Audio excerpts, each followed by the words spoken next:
দুর্ভাগ্য আমাদের। আপনারা যারা নামাজ পড়েন তারাও মসজিদে ইমাম সাহেবের কণ্ঠে মাগরিব এশা ফজর এই 3 ওয়াক্ত নামাজে তো ইমাম সাহেবের জবানে পরিষ্কার কোরআন শুনেন, অথচ তারপরেও আল্লাহর কোরআনটা একটু সহি শুদ্ধ করার মানসিকতাটাও আমাদের মধ্যে নাই। কি শুনলেন জীবনে, কি শুনলেন? এত চমৎকার মালিকের কালাম একটু তর্জমাও শুনতে চাইলেন না।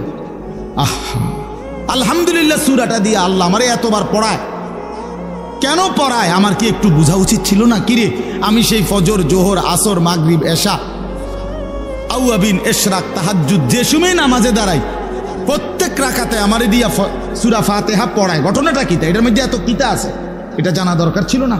অমনি জিগান না। ওই বাচ্চা দেখেন, ওই চলে গেছে ওইখানে, ওটা লিখছিল ইয়াসিন ওয়াল কোরআনিল হাকিম, হিকমতপূর্ণ কোরআনের শপথ।